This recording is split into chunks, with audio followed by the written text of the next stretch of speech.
तुम्हें खुदा का वास्ता दे के कहता हूं, ओ लोगों दौलत कमाओ, लेकिन इतनी ना कमाना जो तुम्हें माँ बाप से दूर कर दे, इतना पैसा ना कमाना जो तुम्हें माँ बाप से जुदा कर दे। मैं तो कहता हूं चटनी से खाओ, लेकिन माँ बाप के साथ रहा करो।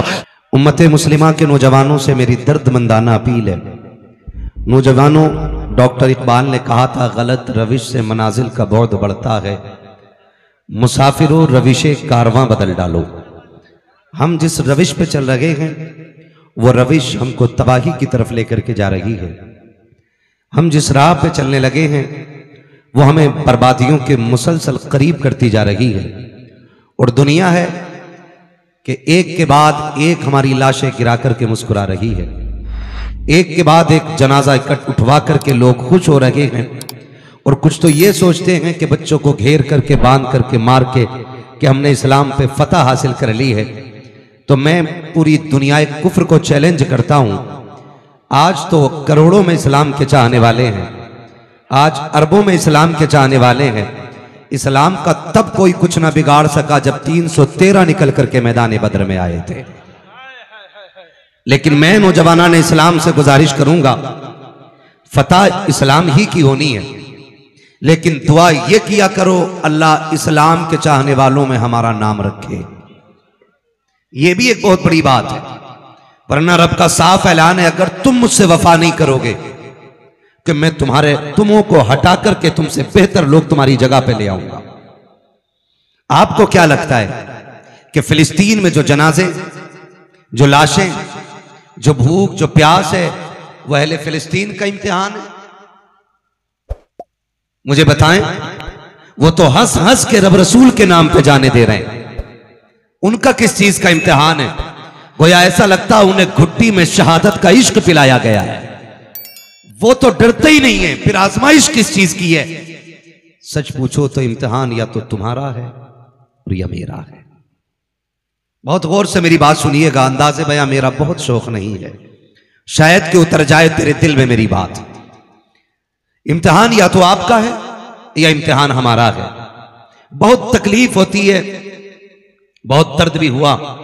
मिंबर पे आके लोगों ने बड़ी गुलकारियां की, बड़े खूबसूरत लहजे भी निकाले और लोगों की वाहवाह भी हासिल की, लेकिन मुंह फूट गया किसी के मुंह में, 2 शेर फिलिस्तीन के लिए नहीं निकले।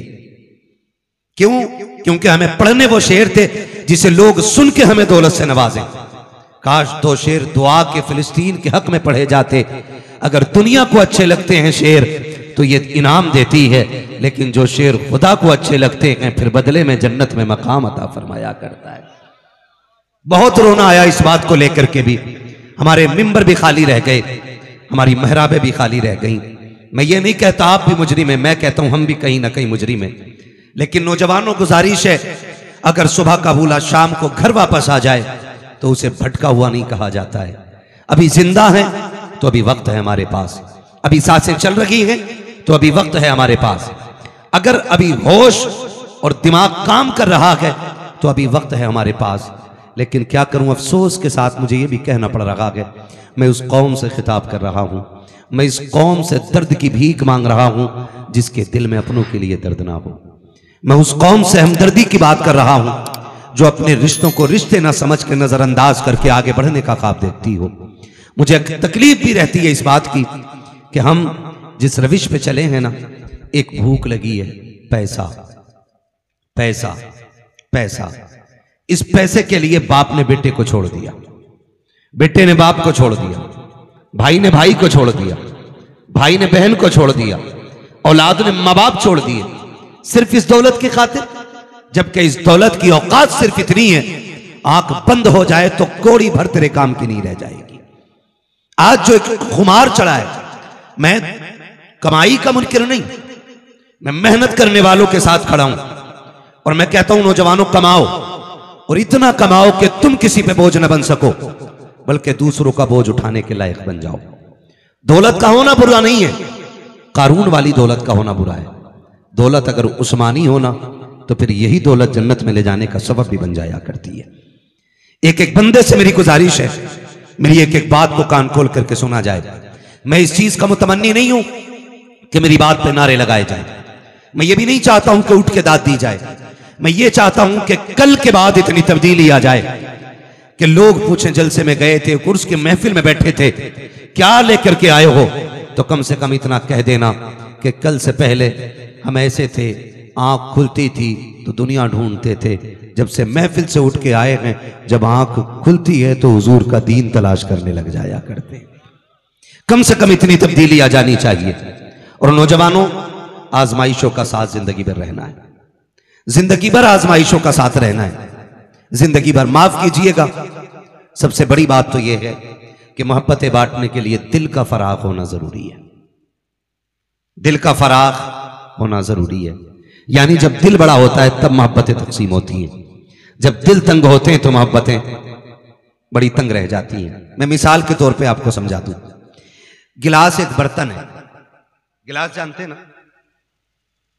बोल सकते हैं तो बोले, मुझे मालूम है कि ये वक्त आप बैठे, आप कुर्बानी दे रहे हैं इस वक्त में, बड़ी बात है आप बैठे हुए हैं, यकीनन ये सोने का वक्त है। और मैं तो कहता हूं कि जलसे वालों, सही वक्त में जलसे शुरू किया करो और सही वक्त में मुकम्मल कर लिया करो।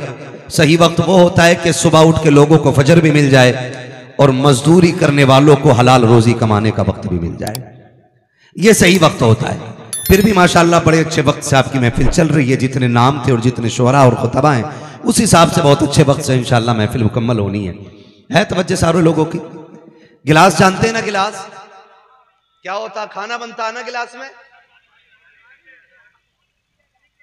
माशाअल्लाह बहुत होशियार लोग हैं, कोई नहीं सो रहा है, खुदा सलामत रखे। मैं कसम खा के कहूं, ये बच्चा बैठा है, अकेला ये बैठा रहे, मैं इसे देख के तकरीर कर जाऊंगा, इस बच्चे को देख के तकरीर कर जाऊंगा, क्योंकि एक हो आशिक होना चाहिए। और जिस उम्र में इसे बिस्तर पे होना चाहिए था ना, इस बच्चे को जब सोता हुआ होना चाहिए था ना, ये इस महफिल में रात के 1 बजे को इसने रात को थका दिया है, खुद नहीं थका है। इस बच्चे से पूछो क्यों बैठा है, खुदा की कसम ये भी यही कहेगा, ये नाज ये अंदाज हमारे नहीं होते, झोली में अगर टुकड़े तुम्हारे नहीं होते, मिलती ना कर भीख हुजूर आपके दर से, इस ठाठ से मंतों के गुजारे नहीं होते। तो जब बच्चे इतना इश्क करते हैं तो मैं समझ सकता हूं जवानों को हुजूर से कितना इश्क होगा। जवानी दी गई हुजूर से इश्क के लिए। तो गिलास क्या होता है? पानी पीने का बर्तन। मैंने गिलास भर दिया पानी से, अब उसमें जगह बाकी है, दूध आएगा? बोलो, नहीं आएगा। चाय, तेल, क्योंकि एक चीज पहले से भरी हुई है, अगर डालेंगे दूसरी चीज तो बताओ, पहले पानी था, दूध डाला तो पानी छलकेगा कि दूध?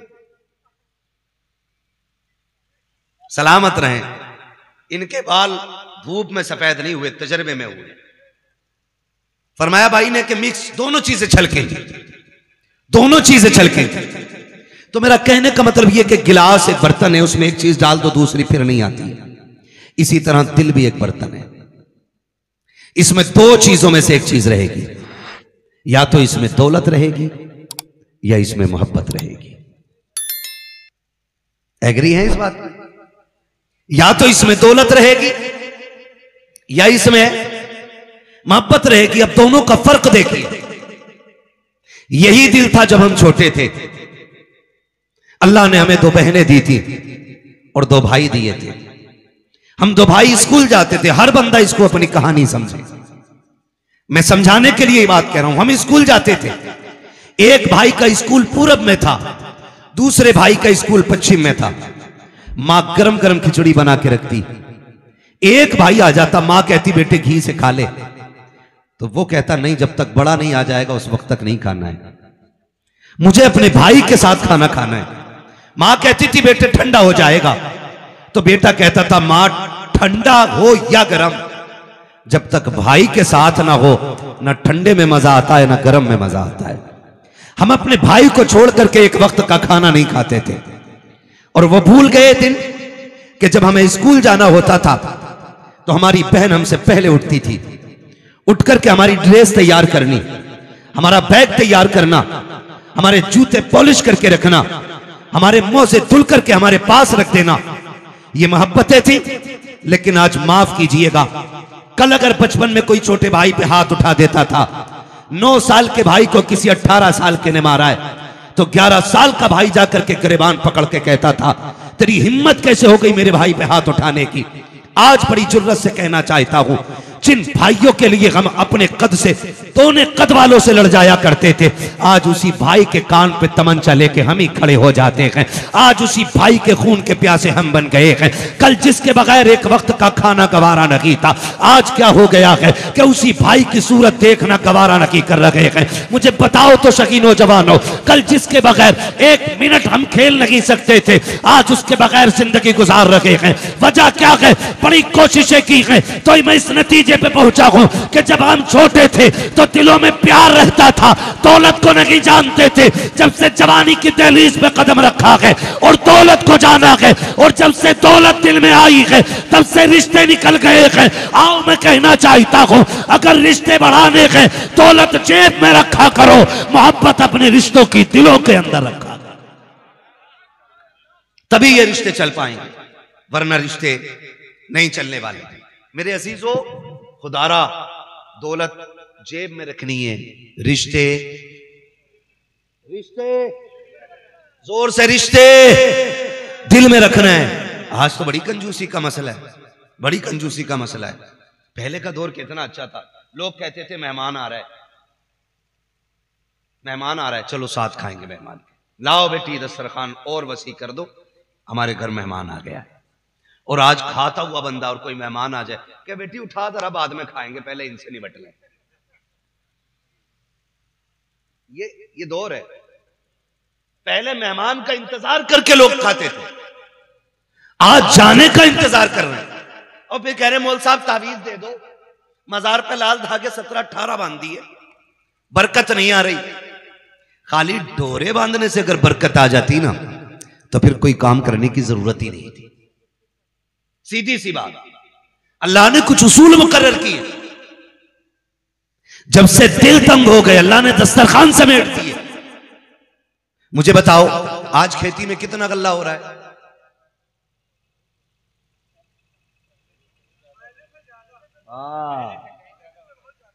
पहले 1 क्विंटल कई बीघे में होता था, आज 5 क्विंटल 1 बीघे में हो रहा है, 4 क्विंटल 1 बीघे में हो रहा है। लेकिन अल्लाह की कसम खा के कहता हूं, जब कई बीघे में 1 क्विंटल होता था, लोग खा के बड़े सुख में रहते थे। आज 1 बीघे में 5 क्विंटल हो रहा है, खा के हाय हाय है। पूरी नहीं पड़ रही है, पूरी नहीं पड़ रही है। आज साबिर साहब के यहाँ डेग बनानी है, कहा क्यों क्या, और 6 क्विंटल होने लग जाए। आज अजमेर जाके डेग बनानी है, 18 क्विंटल हो जाए। मैं ये कहना चाहता हूँ, डेग बनाने की वहां जरूरत नहीं है, वो तेरे खाने के मोहताज नहीं है, सिर्फ उनका किरदार आजमा ले, अल्लाह तेरे रिस्क में बरकतें दे देगा। पहले के लोगों को 1 क्विंटल का सुकून देखना चाहते हो, आओ मैं तुम्हें बताऊं, पहले वाले के लोगों के दरवाजे पे अगर कुत्ते आ जाते थे तो बगैर खाए नहीं जाया करते थे, परिंदे आ जाते थे बगैर खाए नहीं जाते थे। आज इंसानों को भूखा टाल दिया जाता है। आज अगर कोई दरवाजे पे साइल आ जाए, लोग ताने देते हैं कि तेरे हाथ भी सलामत हैं, यहाँ क्यों लेने के लिए आया है, तेरे पैर भी सलामत हैं, तुझे गैरत क्यों नहीं आती है। और तुमसे हाथ जोड़ के कहता हूं, अगर तेरे दरवाजे पे मांगने वाला भले सवारी पे सवार होके आ जाए, उसका कद न देखना, उसकी औकात न देखना, उसकी हैसियत न देखना, ये देख कि खुदा ने तेरे दरवाजे पे खड़ा कर दिया है। अपने आप को इस लायक समझ, रब का शुक्र अदा कर जो तुझे दी गई तौफीक है, मुट्ठी भर के उसकी झोली में डाल दे, खुदा खजाने उठा के तेरी झोली में डाल दे।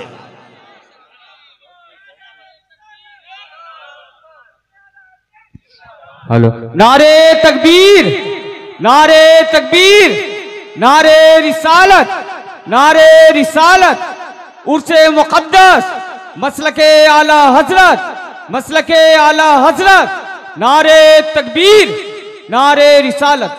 सुभान अल्लाह, माशाअल्लाह, बहुत उम्दा। खुदा आपको सलामत रखे। मेरे भाई ने बड़ी अच्छी बात कही थी कि तुम प्रधान बनो तो 5 गरीब बच्चियों के निकाह करा देना। बड़ी अच्छी बात कही थी। अब ये तो रब ही जाने कि फैसला किसके हक में करेगा, वो ये तो अल्लाह ही जाने। बुरी कौम पे अच्छे लोग मुसल्लत नहीं होते, ये भी याद रखिएगा। जब कौम सरकश होती है तो फिर अल्लाह उनसे भी ज्यादा खतरनाक लोगों को उन पे मुसल्लत करता है। यह हकीकत बात है। ये जुर्रत भेजा किसी की मां ने दूध पिलाया था, हमारी बेटियों के नकाब उतरवा देता। जो 1400 साल में नहीं हुआ वो अब जाकर के हमारी कौम के साथ हो रहा है। क्यों? क्योंकि गलती हम ही ने की है। किसने की है गलती? हम ही ने गलती की है। हमने अल्लाह के हुक्मों को तोड़ा। फिर भी हमें बचाने के लिए कौन आएगा? ये फैसले हमें करने चाहिए, या हम करेंगे फैसले? खुदारा समझने की कोशिश करें। आज स्टेज पे चढ़ करके रिंग नहीं पहनाई जा रही है रिश्तों में। जो गैरों के तरीके थे वो मुसलमानों में नहीं आ गए। जरा सी दौलत के आ गई, बिगड़ैल का ठिकाना ही नहीं। कहता एंगेजमेंट डंके की चोट पे होगी। अब दौर तरक्की का, गांव भी आगे बढ़ गए। जैसे शहर की बच्चियों की एंगेजमेंट होती है वैसे हम गांव में करके दिखाएंगे। सुन, अल्लाह का हुक्म तेरे लिए भी उतना ही है जितना गरीबों के लिए रखा गया। सुभान अल्लाह, सुभान अल्लाह, माशाअल्लाह। ऐसा नहीं है तेरी दौलत तुझे बचा के ले जाएगी, तेरा पैसा तुझे बचा लेगा। बचाएगी तो रब की फर्माबरदारी बचाएगी, अल्लाह की फर्माबरदारी बचाएगी। तुमने नहीं देखा अब एंगेजमेंट हो रही है, अब मुस्लिम बच्ची और मुस्लिम बच्चा, ठीक है ना, अंगूठी स्टेज पे पहनाई जा रही है, सामने सैकड़ों लोग इतनी गैरत के मारे बैठे हुए होते कि किसी के मुंह में इतनी जुर्रत नहीं होती कि जो खुल के ये कह सके एक सुन्नत के लिए 1000 हराम काम करने पे लग गए हो। कोई कहने की ये जुर्रत ही नहीं करता, क्योंकि जिसकी बेटी को अंगूठी पहनाई जा रही है वो सेठ की बेटी है। अगर ये खुमार खोपड़ी में हो तो जा कब्रिस्तान में जाके देख, टूटी कब्रें तुझे बताएंगी हुए नामवर बेनिशा कैसे कैसे, जमीन खा गई आसमां कैसे कैसे। सुभान अल्लाह, सुभान अल्लाह, माशाअल्लाह, क्या कहने हजरत। सारे नशे उतार देंगी ये कब्रें। जब हमने अपनी ही बेटियों को मिंबर पे नंगे सर खड़ा किया स्टेज लगा के, तो खुदा की कसम गैरों ने अगर स्कूल के आगे तो पट्टे उतरवा दिए तो क्या बड़ा काम किया है। बताओ मुझे, जुर्रत हो जाती किसी की जुर्रत नहीं होती। आज मर गए लोग, गैरत वाले कब्रिस्तान में लेटे हुए हैं, आज बेगैरत हमारे जैसे जमीन पे रह गए। इसीलिए इस कौम को यह दिन देखना पड़ रहा है। पहले दौर कितना अजीब था, कार्ड छपते थे ना शादियों के तो बेटियों के नाम तक नहीं डालते थे कार्ड में। लड़के का नाम होता था हजरत, और लेकिन लड़की का नाम नहीं होता था, खाली दुख्तरे नेक अख्तर लिखा होता था। बाप से पूछा गया बेटी का नाम क्यों नहीं डाला? ऐसे गैरत वाले बाप होते थे, वो कहते थे पूरी जिंदगी बेटी को भले गुर्बत में पाला गया लेकिन हया की चादर में लपेट के पाला है। मैंने अपनी बेटी के वजूद पे किसी की आंख नहीं पड़ने दी, तो मुझे यह भी गवारा नहीं था किसी की नजर मेरे बेटी के लिखे हुए नाम पे पड़ जाए। ऐसे गैरत वाले लोग थे, तब नस्लों में सलाहुद्दीन अय्यूबी पैदा हुए हैं, तब मोहम्मद बिन कासिम आए हैं, तब खालिद बिन वलीद आए हैं। दारे खुदा को चैलेंज कर रहे हैं हम, ओ भाई बदलो, रविश बदलो। अपने डॉक्टर इकबाल का वो शेर, न संभलोगे तो मिट जाओगे हिंदी मुसलमानों, तुम्हारी दास्तां तक भी ना होगी दास्तानों में। ना मुझे लहजे मारने आते, ना मेरी आवाज में वो दर्द है कि आप यहां मौज के लिए सुने। मैं निहायत सख्त इसलिए भी बोलता हूं कि इस मिंबर के बारे में कयामत में हिसाब लिया जाएगा। बता कुर्सी दी गई थी, कितना इंसाफ करके आया था? खाली झंडे गाड़ने गया था तकरीर के, या लोगों के दिल से भी तूने कोई बात की थी? खुदारा बदलो अपने रवैये और अहद करो हम एक निकाह के लिए एक भी गुनाह नहीं करेंगे। वादा करते हैं इंशाअल्लाह, वादा करते हैं इंशाअल्लाह, इंशाअल्लाह। और रह गई खुदा के दीन की बात, तो खुदा का दीन न तेरा मोहताज है न मेरा मोहताज है। जब उसने फिरौन के आंगन में मूसा को पाल दिया, बेशक, सुभान अल्लाह, सुभान। जब नमरूद की नाक के नीचे इब्राहिम को परवरिश चढ़ा दी, सुभान अल्लाह, तो तुम्हें क्या लगता है आज के फिरौनों का चैलेंज कोई बड़ा चैलेंज है? दीन न तेरा मोहताज है न मेरा मोहताज है। जब खुदा तदबीर करने पे आता है तो बड़े बड़ों की आंखें फूट जाया करती हैं। बेशक, हमें और आपको अपने आप को बचाना, दीन की फिक्र ना करो। मैं बताना चाहता हूं, दीन की फिक्र ना करो। एक एंकर, बेगैरत एंकर, इन एंकरों ने मीडिया के तो कौम का नहीं बल्कि पूरे मुल्क का बेड़ा गर्क कर रखा है। एक स्कूल के 7, 8, 9 साल के बच्चे से पूछ रही है कि बताओ मदरसे में क्या पढ़ाया जाता है? वो स्कूल पढ़ के आई है, वो टीचर है, वो डिग्री लेकर के माइक लेकर खड़े होकर कह रही है एक मदरसे पढ़ने वाले बच्चे से, तुम्हारे मदरसे में क्या पढ़ाया जाता है? बच्चे ने बताया हमारे मदरसे में वुजू करना सिखाया जाता है। हमारे मदरसे में, हाँ, सोशल मीडिया पे वीडियो उस बच्चे की आप देखें, उसने कहा नमाज पढ़नी सिखाई जाती है, वुजू करना सिखाया जाता है। वो बेगैरत पूछ रही है और भी कुछ सिखाया जाता है। वो ये समझ रही थी ये बच्चा है, इसकी जबान बहके और हम इसको लोगों के सामने वायरल करके लोगों की वाहवाह हासिल करें। लेकिन बच्चे ने भी इस संभल के गुफ्तगू की और कहा खबरदार, तू जबान संभाल के बात कर। अभी माओ की गोद सलाहुद्दीन के वारिसों से खाली नहीं हुई है। अगर हम बोलने पे आ जाएंगे, आज भी बड़े बड़ों की बोलती बंद करने की ताकत रख सकते हैं। सुभान अल्लाह, बहुत उम्दा हजरत। लेकिन हकीकत क्या है? दिल के पपोले जल उठे, सीने के दाग से इस घर को आग लग गई, घर के चिराग से। क्या कह रहे हैं? वो दुनिया को छुपाने वाली एंकर मदरसे के एक बच्चे का सामना न कर सकी। हम किधर जा रहे हैं यार? हम किधर चलने लगे? बदलो अपने रविश। आज देखो क्या हमारे साथ नहीं हो रहा है। खुदारा ये मत सोचना दीन तेरा मेरा मोहताज है, तू और मैं खुदा के दीन के मोहताज है। हाँ, अगर सारे भी हम मर जाए ना, फिर भी खुदा के दीन पे फर्क आने वाला, बेशक फर्क आने वाला नहीं है। सारे बोले फर्क आने वाला नहीं है, नहीं है।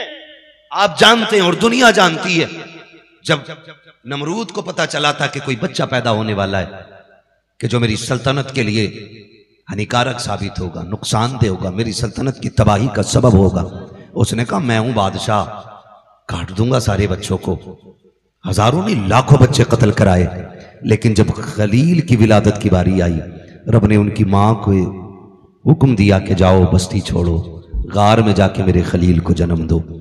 गार में बेटे को जन्म दिया, फिर हुक्म हुआ छोड़ जाओ। मां तो मां होती है ना, मालिक कैसे छोड़ जाऊं? हर पैदा होने वाले बच्चे को मां की जरूरत होती है, हर पैदा होने वाले बच्चे को पानी और दूध की जरूरत होती है, हर पैदा होने वाला बच्चा ग़िज़ा चाहता है। इस पहाड़ी में, जंगल में छोड़ जाऊं?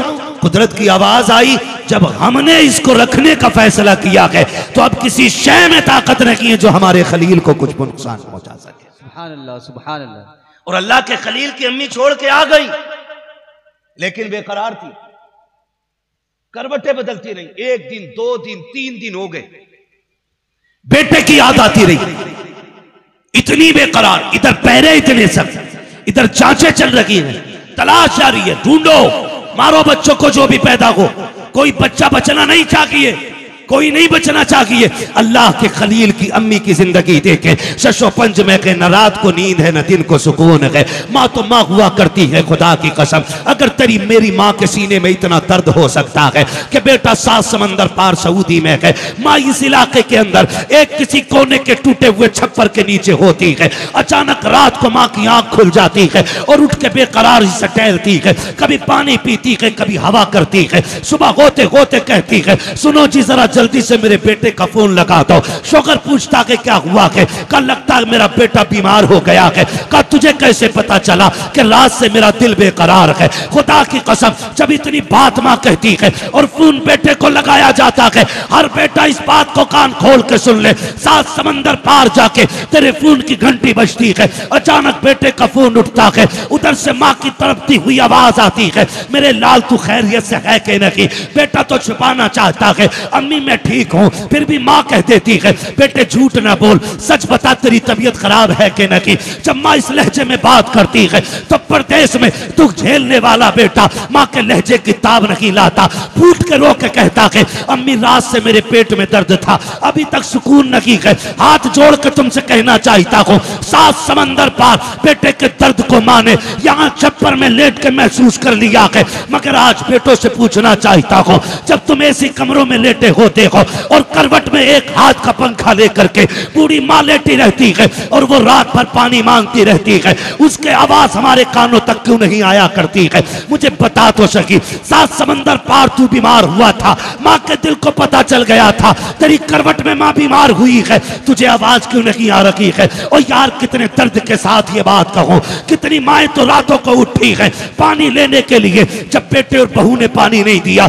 कमजोरी की वजह से गिरी है, सर जमीन पे लगा के और हमेशा के लिए माँ का इंतकाल हो गया है। सुबह को बेटे ने ये कहा नहीं जी अम्मी को हार्ट अटैक हो गया, रात इंतकाल हो गया, पता नहीं कब हो गया है। तुम्हें खुदा का वास्ता दे के कहता हूँ और लोगों दौलत कमाओ लेकिन इतनी ना कमाना जो तुम्हें माँ बाप से दूर कर दे, इतना पैसा ना कमाना जो तुम्हें माँ बाप से जुदा कर दे। मैं तो कहता हूँ चटनी से खाओ लेकिन माँ बाप के साथ रहा करो, तुम सूखी रोटियां खाओ माँ बाप के साथ रहा करो, इसलिए कि नसीब वाले वो नहीं होते जो पैसे वाले होते हैं, नसीब वाले वो होते हैं जो माँ बाप वाले हुआ करते। नारे तकबीर।